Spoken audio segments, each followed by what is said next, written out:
Best health packages up to 80% discount. Tirumala Diagnostics. నమస్తే అమ్మా. నమస్తే అమ్మా. అమ్మ, బ్రహ్మ ముహూర్తం. ఈ ముహూర్తంలో కనుక మనం లేచి మనం ఏదైనా తలుచుకున్నా ధ్యానం చేసినా ఖచ్చితంగా నెరవేరుతుందని చెప్తారు కదా. అవునమ్మా. ఈ ముహూర్తం యొక్క విశిష్టత ఏంటమ్మా? అంత బలం ఎలా ఉంది ఈ ముహూర్తానికి? దీనికి బ్రాహ్మీ ముహూర్తము అని పేరమ్మా. అంటే బ్రహ్మకి సంబంధించింది కనుక బ్రాహ్మీ అనలేక బ్రహ్మ ముహూర్తం అని కూడా అంటాం మనం. ఏమిటి అంటే సూర్యోదయానికన్నా 2.5 గంటల దరిదాపుల్లో మన లెక్క ప్రకారం 2.5 గంటలు అనమాట. 2 ముహూర్తాలు ముందు అని చెప్తారు. ముహూర్తం అంటే 48 నిమిషాలు కనుక దరిదాపుల్లో 2 గంటల పైన దానికన్నా ఉండే సమయం.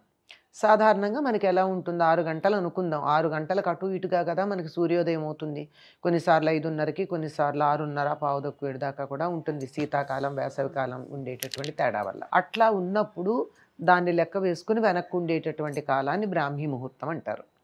ఈ బ్రాహ్మీ ముహూర్తం అన్నది ఏమిటి అంటే ముహూర్తాలకి పేర్లుంటాయి.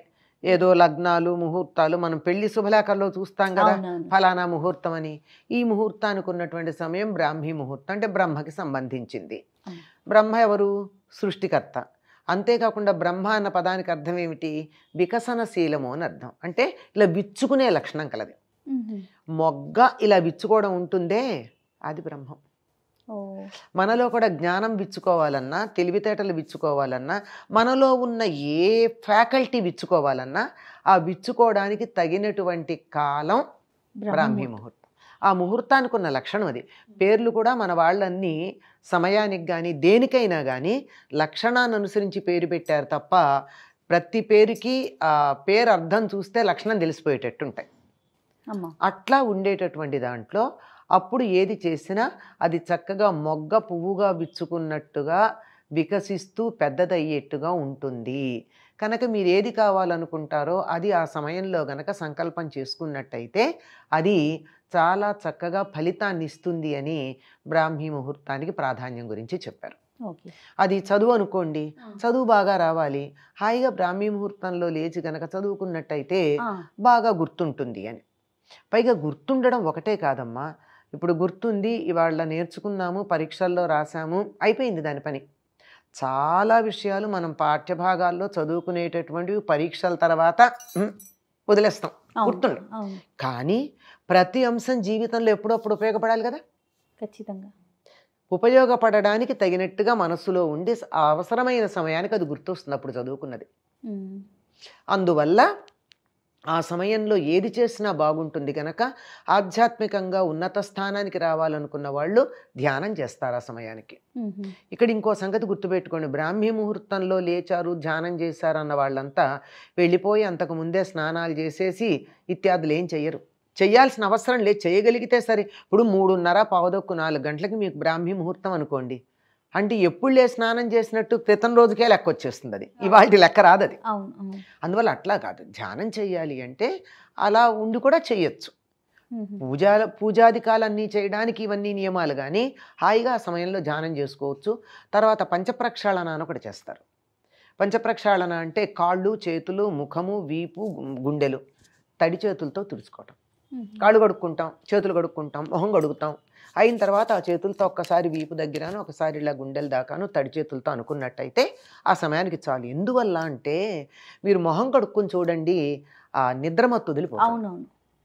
ఇలా కాళ్ళు కడుక్కుంటేనే సగం వదులుతుంది, మొహం కడుక్కునేటప్పటికి బాగా వదులుతుంది. కనుక అలా చక్కగా మొహం కడుక్కుని కాళ్ళు చేతులు కడుక్కుని ఇలా ఒంటి మీద కాస్త ఒకసారి చల్లగా ఇలా వీపు మీద ఎక్కడ అనుకుని కూర్చుని ధ్యానం చేసినా, చదువుకున్నా, ఏ పని చేసినా బాగుంటుంది. మనకి ప్రపంచంలో అత్యున్నతమైనటువంటి స్థానానికి వెళ్ళినటువంటి వాళ్ళందరూ కూడా ఆ సమయాల్లోనే చేశారండి. పూర్వం ఋషులు ఆ సమయానికి లేచి ధ్యానాలు చేసేవారు. రాసుకునేటటువంటి వాళ్ళు చాలామంది ఆ సమయానికి లేచి ధ్యానాలు రాశారు. చాలామంది ఇప్పటికి కూడా అత్యున్నత స్థానాల్లో ఉన్నటువంటి వాళ్ళు, సీఈఓల స్థానాల్లో ఉన్నటువంటి వాళ్ళు, వాళ్ళందరినీ మీ డైరీ ఏమిటి అని అడగండి, వాళ్ళు ఏం చెప్తారమ్మా? పొద్దున 3:30కి లేస్తాము, లేచి ఒక కప్పుడు కాఫీ తాగడమో టీ తాగడమో చేసుకుని, లేదా వేడి నీళ్ళు ఏదో ఉంటాయి వాళ్ళ, గ్రీన్ టీనో, అయ్యాక నిన్నటి మెయిల్స్ అన్నీ చూసుకుని వాటి మెయిల్స్ అన్నిటికీ ఆన్సర్స్ చేసి వాటి ప్రోగ్రామ్ ప్లాన్ చేసుకుని అప్పుడు I get in to my routine అని చెప్పేటటువంటి వాళ్ళే మ్యాక్సిమం సీఈఓలు మీకు కనపడతారు.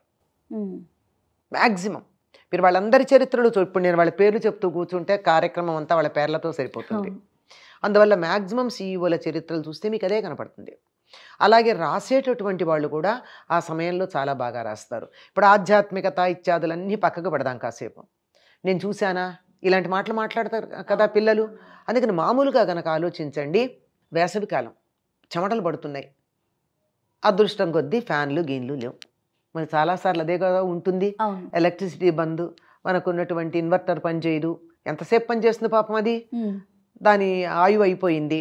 అలాంటి సమయాల్లో రాత్రంతా నిద్ర పట్టకపోయినా సరే, ఇంత చికాగ్గా ఉన్నా సరే 3:30-4 అయ్యేటప్పటికి నిద్ర పడుతుందా పట్టదా? పడుతుందమ్మా. రాత్రంతా ఏడిచే పిల్లలు కూడా 3:30-4 కల్లా పడుకుంటారా లేదా?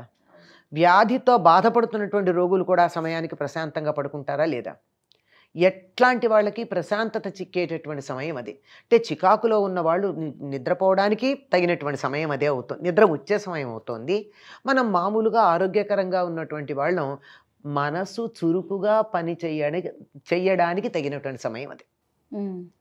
అందువల్ల అద్భుతమైనటువంటి రచనలు చేసినటువంటి వాళ్ళు చాలామంది ఆ సమయంలోనే చేస్తారు.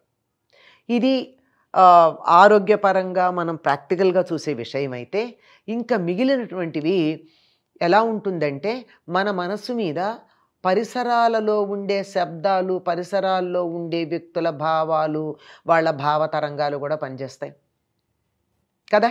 కొంతమంది దగ్గరుంటే చికాగ్గా ఉంటాం, కొంత చుట్టుపక్కల గిజగిజలాడేటటువంటి సౌండ్స్ ఉంటే చికాగ్గా ఉంటావునా కదా.